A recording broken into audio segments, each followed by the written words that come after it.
হঠাৎ করে খিদে জ্বালে পেটের মধ্যে দিল এক মোচড়। তখন আমার মনে পড়ে গেল নুডলসের কথা।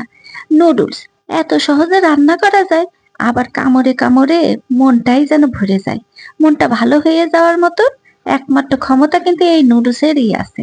তো এই নুডলস অন্যভাবে কিভাবে পাকানো যায় আপনাদের আজকে সেইটাই দেখাবো। প্রথমে নিয়ে নিলাম একটু পানি। আপনারা অবাক হয়ে যাচ্ছেন, তেলের বদলে কেন পানি নিলাম? আরে বাবা, একটু দেখেন, শেষ পর্যন্ত বুঝতে পারবেন। দেখলেন তো, নুডলসটা দিয়ে দিলাম, মাত্র এক মুঠ নুডলস, বেশি না কিন্তু। তারপরে দিয়ে দিলাম খানিকটা টমেটো, তারপরে দিলাম মটরশুঁটি, তারপরে পেঁয়াজ মরিচ দিয়ে হালকা একটু লবণ দিয়ে এইবার দিলাম সয়াবিন তেল। তারপরে নুডলসের যে মশলাটা আছে সেইটা কিন্তু দিয়ে দিলাম। তারপরে ভালো করে নেড়ে চেড়ে একদম নেড়ে চেড়ে শুকাই আনলাম। দেখেন একদম শুকিয়ে গেছে।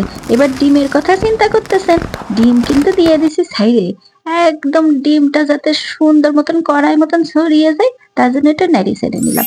তারপরে এই যে সেই নুডলসটা উপরে দিয়ে দিলাম।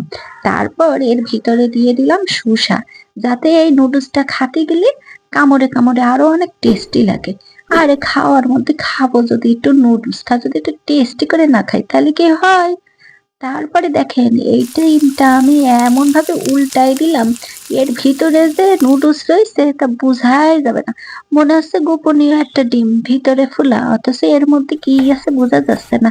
তা আমি এই 4 ভাগে ভাগ করে দিলাম। এই এক মুঠ নুডলস 4 জন ভরপুর খাতে পারবেন। সন্ধ্যার নাস্তা কিংবা বাচ্চাদের টিফিন এই নুডলস খাইলে আরো খেতে মন চাবে আপনাদের।